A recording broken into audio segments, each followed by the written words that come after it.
Welcome to Heartbreak Chronicles. Snippets of memories are like old films that occasionally flash through your mind without warning. Those images used to be so vivid and full of sunshine and laughter. I remember the days of my honeymoon with Ashley on the coast of Italy, as we strolled at sunset, the sea breeze gently blowing through her long hair, her smile as warm and radiant as the summer sun. At that time, I felt like the happiest man in the world, with her love and a boundless vision of the future. We purchased a new home together in New York and furnished every corner together as if we were weaving a shared dream. Those nights we held each other so tightly that the only sound in our ears was the sound of each other's heartbeats. We were once so close it was as if our souls were fused to each other. However, now I can only feel the piercing chill from those broken fragments of memory. It was like a fine painting that had been mercilessly torn apart, leaving only tattered edges and irreparable gaps. That once sweetness has become as blurred as a faded old photograph, and in its place, a deep disappointment and unspeakable pain. I don't know when the cracks started in our marriage. Maybe it's some unplanned moment, maybe it's some detail that I've overlooked. But all I remember is that Ashley grew cold, like a frozen statue, and stopped smiling at me. She began to avoid my closeness, no longer gazing at me with the tenderness and weariness in her eyes that she used to. At first, I thought it was the stress at work that was wearing her down, so I was more careful to pamper her and try to make her happy in every way possible. I would prepare elaborate romantic dinners, send her favorite flowers, and even take her on weekend getaways to the countryside. But it didn't help. Ashley's attitude remained cold, as if I had become a transparent person who couldn't get inside her head. Our conversations became fewer and fewer, and when we did talk, it was only in a few words and often ended in an argument. I tried to communicate with her and asked her if she was upset about anything, but she always responded with silence or perfunctory answers. At one point, I worked up the courage to ask her if she thought there was something wrong with our marriage, and she just blithely said, "You're overthinking it. I'm just a little tired." When she finished, she turned and went into the bedroom, leaving me sitting alone in the living room, feeling endless loneliness and loss. I began to wonder to myself if there was something I wasn't doing well enough. Am I not as attractive as I used to be? I even began to reflect on myself as to whether I was so focused on work that I was ignoring her feelings. I tried to change myself by being more caring, offering to help her with her chores, and asking her every night how her day was going. But all this still didn't change Ashley's attitude. She became more and more resentful of my closeness and even rejected my hugs and kisses outright. Our bedroom turned into a battlefield of cold wars, where I was left alone to face the cold walls at a time, while Ashley turned her back on me as if I were an heir. I was beginning to feel desperate and helpless, and I didn't know how to save the marriage. I suggested we seek help from a marriage counselor, but Ashley rejected my offer outright. She said coldly, "What good is marriage counseling? The problems between us simply can't be solved by counseling." Her tone was full of impatience and disgust, as if I were a nuisance that bored her. At that moment, my heart went completely cold, and I realized that the problem between us was far more serious than I thought. I began to notice some details about Ashley.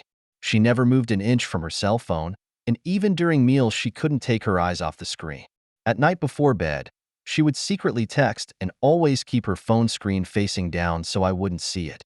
She started traveling a lot, and each time she said she was busy and wouldn't let me contact her. She began to take an unusual interest in my whereabouts, asking me where I was going, who I was with, and when I would be back every time I went out. All of this is disturbing and puzzling to me. I'm beginning to wonder if there's something I'm overlooking. I began to watch her behavior closely, trying to pick up on some of the clues. One night, while Ashley was in the shower, I happened to see her cell phone screen light up with an ambiguous text message from an unknown number. My heart was instantly in my throat, and I hesitated for a moment before finally turning on my cell phone. I did a quick scan of the text message logs and realized that Ashley's text messages to and from this number were frequent and full of teasing and ambiguity. My head went blank, as if struck by a thunderbolt. I finally realized that Ashley's coldness wasn't for no reason, and that she was distant from me because she already had someone else in her heart. I felt immense anger and disappointment, and all the love I once felt turned into endless hate at this moment. At that moment, I knew our marriage had come to an end, and I could no longer stand the deception and betrayal. I felt heartbroken, but more than that, angry. I clenched my fists tightly as I told myself that I couldn't just let her go. She had to pay for her behavior. I didn't show my hand right away. I didn't want her to know that I had found out her secret, and I needed more time to gather evidence and prepare myself for the counterattack later. I deleted the text message log and acted like nothing happened, but I had made up my mind that I would never let her get away with it. I pushed down the anger in my heart and pretended to be calm as I put the phone back down as if nothing had happened. That night, I still slept next to Ashley as usual, but an icy gulf had separated us. I know there's no way we can ever go back to the way things were between us. I started thinking about what to do next. I couldn't just let Ashley off the hook. I was going to make her pay for her betrayal. But I have to be careful at the same time. I can't let her find out that I've discovered her secret, and I need more time to gather evidence for the counterattack afterwards. The next morning, Ashley ignored me, as usual. She just fiddled with her cell phone as if this little electronic device was more important than me. I decided to file for divorce. I needed to get out of this miserable marriage as soon as possible. I calmly said to Ashley, "I think we should get a divorce." Ashley froze instantly when she heard my words. She didn't seem to expect me to initiate a divorce. She stared at me with wide eyes and an incredulous look on her face, her lips trembling slightly as if she couldn't believe what she was hearing. "What did you say?" Ashley asked in a shaky voice, a hint of shock and panic in her tone. "I say we get a divorce," I repeated, my tone firm and calm. Ashley's face instantly turned pale as she began to explain in a panic. "No, Michael, you must have misunderstood. There's nothing wrong between us. I've just been too busy with work lately. Let's just get along like we used to, okay?" I watched Ashley's hypocrisy with an overwhelming sense of disgust. "That's enough, Ashley." I interrupted her. "The problem between us is not whether we are busy at work or not. You don't have to pretend anymore. I already know everything." Ashley's face instantly turned blue, and she knew she couldn't hide it any longer. She began to become hysterical and questioned me loudly. "What do you know? What do you know? Who are you to say you want to divorce me? You loser." I ignored Ashley's insults. I just calmly told her that I needed to calm down and walked out of the bedroom. I knew that my calmness would only make Ashley more upset, and that's exactly what I wanted to see. That night, Ashley began to use every trick in the book to keep me. She started to be gentle and even initiated advances towards me. She was wearing sexy lingerie and trying to seduce me with her body, as if she would do anything to keep me. She started reminiscing about the sweet times we used to have, recounting the good memories we had, trying to emotionally kidnap me. She kept saying, "Michael, don't leave me. We can still be as happy as we were before, and I promise I'll never let you down again." But I know that it's all just an act of hypocrisy on her part. Her tears were fake, her gentleness was feigned, and all she did was to hold me back instead of really loving me. I had stopped believing her words, and my heart had completely closed to her. I didn't respond to any of Ashley's behavior. I just looked at her coldly and watched as she acted like a jumped-up clown in front of me. I started secretly recording Ashley's performances as evidence to fight back later, realizing that all her efforts were just to keep her perfect family in her own packaging, not to actually fix our relationship. In the next few days, Ashley was like a different person. She started to become incredibly gentle and considerate, preparing breakfast for me every day, offering to help me with housework, and giving me massages at night, as if she had returned to the time when we were first married. She also kept sending me text messages and pictures of our old days, trying to jog my memory. She would even cry and beg me not to get a divorce, saying she couldn't live without me and that she really loved me. But I know it's all false. She was performing a final struggle for the mistake she had made. She was just afraid of losing me as her husband, and her love for me had never existed in her fictional world. I didn't respond to any of Ashley's requests. I just pretended to be calm with her, but I knew that I couldn't continue to spend time with her and that I needed to get out of this marriage as soon as possible. I started secretly searching for a place to live, and eventually, I decided to move into my sister's apartment in New York first. I didn't tell Ashley what I was going to do. I just packed my things in silence. I chose to move out the night she was traveling. I wanted nothing more to do with her. I put the divorce papers on the table and left the home that was once ours without looking back. The moment I closed the door, I felt a sense of relief I'd never felt before. I knew that I was finally free of Ashley. But at the same time, I felt an inexplicable emptiness that the marriage I had spent 4 years working on had come to this, and it made me feel incredibly sad. But I didn't dwell on the negativity. I knew I couldn't give up on this. I had more important things to do, and that was to make Ashley pay for her betrayal.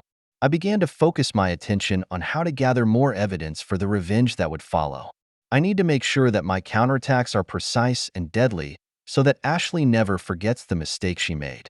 After I left the house, I deleted all the pictures of Ashley from my phone, including the ones we used to take together and the personal portrait I took of her. Those photos were once treasures I treasured, but now they are my most hated memories. I started organizing myself, I started going to the gym, I started learning new techniques, and I knew I needed to get stronger. I needed to be able to fight back against Ashley. I spent all my time studying and working. I didn't give myself any breaks. I needed to get out of this failing marriage as soon as possible.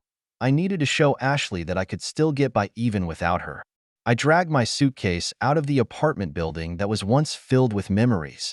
The New York night breeze carried a hint of coolness that blew away the last bit of lingering love left in my heart. I didn't look back, knowing that I had said goodbye to the past for good. My sister Sarah's apartment was small, but it gave me a warmth I hadn't felt in a long time. She is a very independent woman and the person I trust most in this city. She didn't ask me much about the divorce, just quietly helped me clean up my room and then prepared a nice dinner. She knows I need time and space to heal, and all she can do is quietly support me. I started devoting most of my time to work and study. During the day, I focus on the company's projects and work on improving my professional skills. In the evenings, I instead began researching various cybersecurity techniques, learning how to gather information on the internet and how to utilize social media to spread the word that I needed to take everything into my own hands. I started looking for information about Ashley and Trevor online, and I realized that Trevor was very active on social media, calling himself an internet entrepreneur and often sharing his success story online. However, I soon realized that his stories were all false and his so-called success was just an empty shell covered by some exquisite packaging. I started following Ashley's social media accounts, and she was still posting seemingly happy-go-lucky photos every day as usual.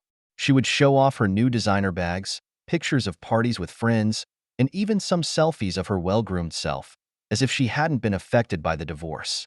But I know it's all just a false pretense on her part.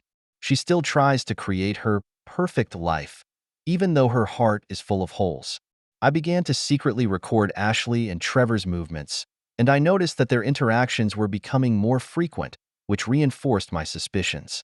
I didn't rush into action. I knew that I needed more time to gather evidence, and I needed to make sure that my counterattacks were deadly. I started trying to access Ashley and Trevor's communication records through various methods, not through trespassing, but by utilizing some publicly available tools, such as some third-party data analysis sites. I will disguise myself as an advertiser and by users' public information from some social media platforms. Although the information is rather fragmented, I will analyze and organize it through various technical means to extract some valuable clues from it. I also look for discussions about Ashley and Trevor in several forums and communities, and I will read every post carefully to try to find some new information. I also created some anonymous social media accounts to get close to some of Trevor's fans, and through my interactions with them, I was able to obtain some personal information about Trevor, including his address, workplace, and other contact information, which was scattered but very valuable to me. This information, although fragmentary, is a very valuable resource for me. I also follow some gossip related to Ashley, and I find that she has gone to great lengths to keep up her image, including hiring a PR team, controlling media opinion, etc., but nothing she has done can hide the emptiness and hypocrisy she feels inside. I also use open-source intelligence tools to search for traces of Ashley and Trevor on the web, including comments they've made, posts they've liked, and images they've left in public places, and I analyze that information for clues. I knew that what I was doing was risky and that I would be at great legal risk if I was found out, but I knew that I had to do it, that I needed to make Ashley pay for her betrayal. I found that Ashley's cell phone had some third-party software installed on it, which would record the user's actions on the phone, including websites browsed, applications used, and text messages sent. Through some technical means, I managed to obtain the data packets of these software, from which I extracted some of Ashley's and Trevor's communication records. I didn't use the evidence directly. I just saved it as leverage for my future counterattacks. One day, I got a call from my friend Jake who asked me out for a drink. We went to a familiar bar, ordered beers, and chatted casually. Jake is a very straightforward guy. He knew about Ashley and I, but he never asked much about it. When he saw that I was in pretty good shape lately, he finally couldn't help but say to me, "Michael, I heard Ashley's been hanging out with that Trevor lately, you know?" My heart stuttered, but I didn't show any surprise, just said lightly, "Oh, is that so? I'm not quite sure." Jake seemed to see the anger hidden underneath my calmness as he hastily explained, "I just heard about it. Don't worry about it. What happened to them has nothing to do with you anymore." I smiled and didn't say anything, knowing that Jake's words confirmed my suspicions that Ashley was indeed with Trevor and that they had gotten very close. At that moment, my anger was completely ignited. I knew that I couldn't wait any longer and that I needed to start my revenge program as soon as possible. I began to formulate a detailed strategy. I needed to make Ashley hit rock bottom when she was at her peak, to give her a taste of betrayal. I began to look at how I could use the power of public opinion to destroy Ashley's personal brand and bring her to public ruin. I know, it's not going to be easy, but I'm fully prepared to do whatever it takes to make Ashley pay for what she's done. I know that everything I do is not just for me, but for those who have been lied to and hurt by Ashley. I'm going to show Ashley that betrayal is costly and that she must take responsibility for her actions. I started to organize all the information and evidence I had gathered, and I found out that both Ashley and Trevor really liked to show off their lives on social media. They would post fake success stories, they would show beautiful pictures, they would create their perfect image in every way possible. But I know that it's all a sham, and that what they show is just the side they want others to see. I knew that I could easily destroy everything about them if I could just find a break in their hypocrisy. I have compiled this information and evidence into a detailed report, which I have decided to make public at the right time so that everyone can see Ashley and Trevor for what they really are. I sat down at my computer and scrutinized the copy of the report I had put together. This report contains evidence of all of Ashley and Trevor's hypocrisy, including their fake social media updates, records of their flirty text messages, and screenshots of videos of them once going in and out of hotels together. I know that this report, when released, will completely destroy Ashley and Trevor's image and make them pay the price they deserve. I took a deep breath and began to execute my carefully planned plan of revenge. I started by creating an anonymous social media account and posted that report I had put together in batches. I chose a few influential social media platforms, as well as a few websites that regularly report gossip news. I utilize a number of techniques that allow my posts to quickly hit the hot seat and be heavily retweeted and commented on. I also contacted a number of media outlets anonymously to provide them with gossip about Ashley and Trevor and to direct them to the truth of the matter. These gossip media have a keen sense of scandal and breaking news, and my revelations quickly piqued their interest. I deliberately included some veiled negative messages in some of the seemingly glowing photos Ashley posted. For example, adding some sarcastic text via image processing software to her newly purchased designer bag, or adding some sadness to her seemingly bright smile, and making sure that the changes looked as if Ashley had posted them herself, with no trace of photoshopping. I also hired a few internet hacks to post skeptical and critical comments on Ashley's social media accounts, leading the public to start questioning Ashley's true character and the perfect image she had created. I purposely chose to post underneath some of her posts that showed her charisma and excellence to create a greater contrast. Soon, Ashley found herself inundated with negative comments under her social media accounts, as many began to question her hypocrisy and infidelity, and some even began to verbally abuse her. Her personal brand image took a serious hit, and all her previous efforts went down the drain. Ashley tried to redeem her image by releasing some statements, but her words and actions made things worse instead.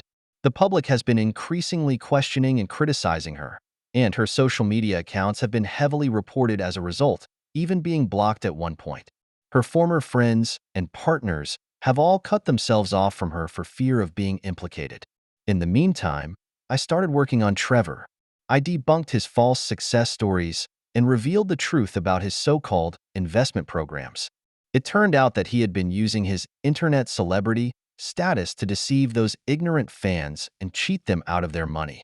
I also publicized his fling with Ashley so his fans could see his true colors. Trevor's image as an internet entrepreneur was shattered, and all the popularity and resources he had built up were lost.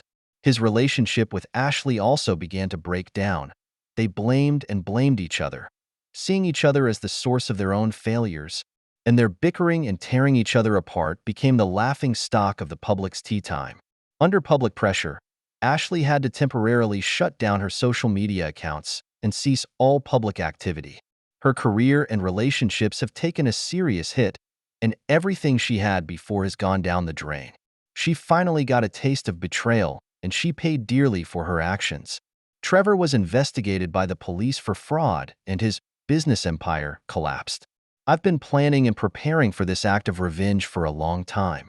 Using my technical knowledge and social resources, I was able to pull Ashley and Trevor out of their fictional, perfect world and give them the punishment they deserved. I know that my behavior may cause some controversy, but I don't regret it, because I know that if I don't, Ashley and Trevor will continue to deceive and hurt more people. After successfully carrying out my plan of revenge against Ashley and Trevor, I felt a sense of relief and liberation that I had never felt before.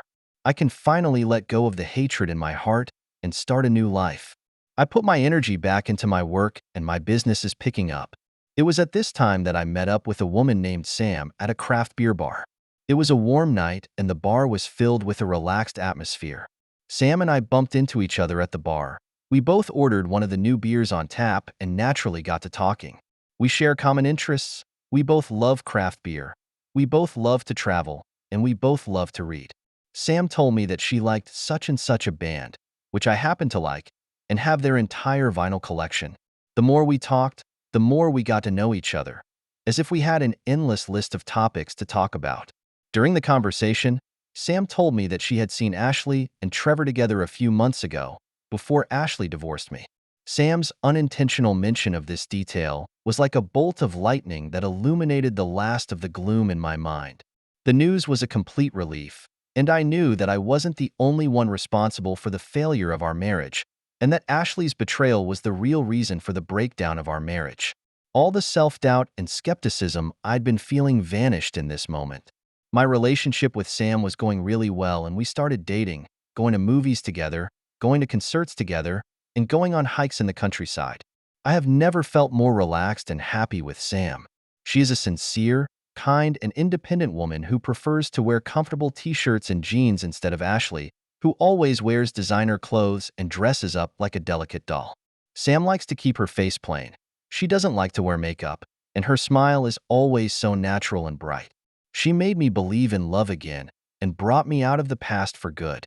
I finally realized that true happiness is not based on false packaging and deception, but on sincerity and trust. Ashley and Trevor weave a beautiful lie with falsehoods and deception, but the lie eventually unravels. And the relationship between Sam and I, though plain, was real and beautiful. I no longer cling to the hatred of the past because I have gotten the justice I wanted.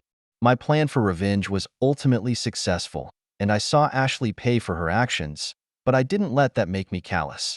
I've stepped out of the past and started a new life, and my ultimate goal is to get rid of the past, not destroy others. I believe that everyone needs to take responsibility for their actions, and that true happiness can only be achieved through sincerity and kindness. This experience has made me more mature and has made me appreciate what I have now. I know that there is a long road ahead, but I am ready for new challenges because I have Sam by my side, with real love and companionship. Together with Sam, I will create our own happiness and embrace a brighter future. That's the end of today's story. For more captivating tales, hit subscribe and never miss an episode.